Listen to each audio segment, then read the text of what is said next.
During Black History Month, we don't get the opportunity to learn about many influential Black women. Here are some and their impact. Alice Coachman. Black excellence in sports is nothing new.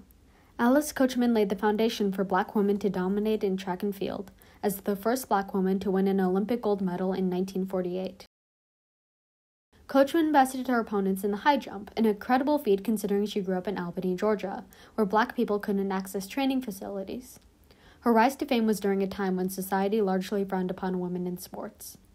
Coachman's win later led to her being the first Black woman to become a Coca-Cola spokesperson, which put her on billboards alongside Jesse Owens. She is in the Georgia Sports Hall of Fame, USA Track and Field Hall of Fame, and the United States Olympic Hall of Fame. Alice Coachman's accomplishment opened doors for future track legends like FloJo, Jackie Coyner-Kersee, and Allison Felix. Jane Bolin. Jane Bolin's name is synonymous with firsts in the legal arena. She is the first Black woman to graduate Yale Law School, join the New York City Bar Association and the NYC Law Department, and became a federal judge in the United States. Bolin took office in 1939 on the New York City Domestic Relations Court and remained there for 40 years until her retirement. She often spoke about her experiences as the minority throughout her higher education and professional experience. But Bolin also got to see strides of change throughout her lifetime as she made the impossible a reality for Black women. Laura Bowman. Early horror films didn't offer many opportunities for Black characters to exist outside of a racist and problematic white gaze. But Son of Inagi is a groundbreaking dissertation as the first sci-fi horror film with an all-Black cast. Stage and film actress Laura Bowman portrays Dr. Jackson, a scientist who is studying a monster and coming up with a potion to benefit humanity. Bowman's role as an intelligent and curious Black woman challenged stereotypes and depicted Blackness in an authentic way. The 2019 documentary, Horror Noir, A History of Black Horror, highlighted Dr. Jackson as an important character in Black horror history. Outside of this film, Bowman's career includes a string of leading roles in the 1930s and 40s films, including 10 Minutes to Live and Murder in Harlem. Much of her work is directed by Oscar Micheaux, an extremely successful Black filmmaker. Achievement, The Life of Laura Bowman, further details the entertainer's life up until her death in 1957. Dr. Rebecca Lee Crumpler. In 1964, Rebecca Lee Crumpler, MD, defied odds by becoming the first Black woman doctor of medicine. To put this into perspective, this is only 2 years after the Emancipation Proclamation was issued by then-President Abraham Lincoln. There were still enslaved people in America, many of whom were subjects of gruesome medical experience and tests to which they could not consent because they were seen as property. Shortly after the Civil War's end, Crumpler, a freeborn woman, went to Richmond, Virginia to provide medical care for formerly enslaved people. She often faced discrimination from her colleagues in pharmacies, but kept her focus on helping women and children. She later moved back to Boston and treated patients with little focus on their ability to pay. In 2019, Virginia Governor Ralph Northam made March 30th Dr. Rebecca Lee Crumpler Day. Dr. Gladys West. The next time you use GPS, make sure you thank Dr. West.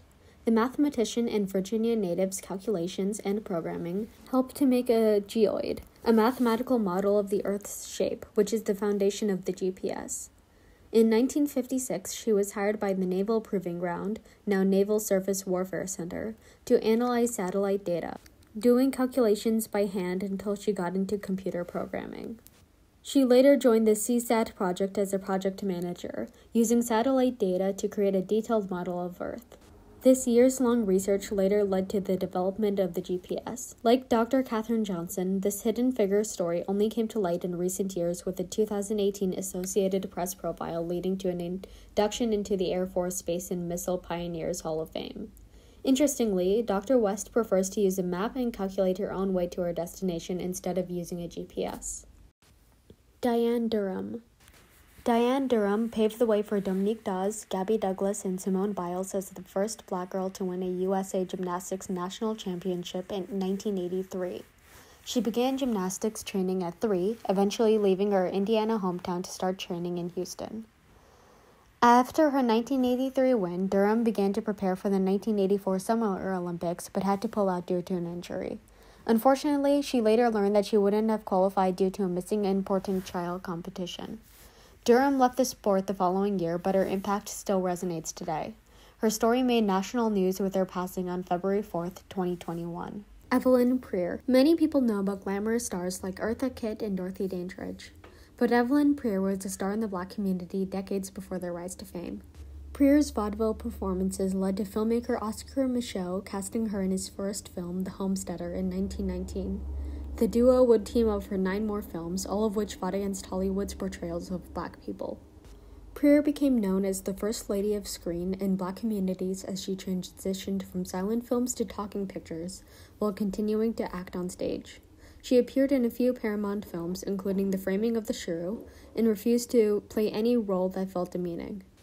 Her untimely death at 26 from pneumonia brought thousands of people together to mourn and celebrate her accomplishments. Sylvia Robinson. The first major singles in hip-hop history may be from male artists, but Sylvia Robinson was behind the scenes. The established singer and musician founded Sugar Hill Records alongside her husband in the 1970s. She helped to write and produce the Sugar Hill Gang's Rapper's Delight, which laid a foundation for modern-day rap music. Robinson also lent those same talents to The Message by Grandmaster Flash and the Furious Five. Sugar Hill Records disbanded in 1985, but Robinson's lasting touch left its mark. All hail the mother of hip-hop. Misa Hilton. Hip-hop's ascent from the streets of Harlem to a dominant genre across the globe is incredible. However, its impact goes beyond music. Rap artists' fashion game continues to define what's new and next with a brilliant mashup of glam and casual wear. A major force in the cultivation of this fusion is Misa Hilton, a stylist, life coach, and fashion designer. Hilton came to rise during early 90s after creating R&B group Joe Desi's trademark style of combat boots, hoodies, and baggy clothes to capture their soul singing with a dash of street personas. She later made world-stopping looks for Lil' Kim, stretching her designing skills to develop the rapper's trademark style. Her work coincides with hip-hop's rise to dominance, something that certainly isn't coincidental. An artist's look matters, and those who catch eyes often fly high. Hilton's China Doll Enterprises made iconic looks for Aaliyah, Q-Tip, Drew Hill, and Missy Elliott, among others. The mainstream fashion world frequently dismisses her designs, calling them ghetto, until they began to emulate her style. Hilton helped set the standard for how future rap stars would present themselves to the world, and she's far from being done, with recent designs for Beyoncé and Jay-Z and Western wear for Megan Thee Stallion. She's just as legendary as anyone who steps in front of the mic. Maria P. Williams. Blackness in cinema has a complex history in America. In film's early years, Black people were either absent altogether or portrayed as harmful stereotypes by white actors in blackface. But Maria P. Williams set a new precedent in 1923 with The Flames of Wrath. The activist and filmmaker was the first Black woman to write, act in, distribute, and produce a film.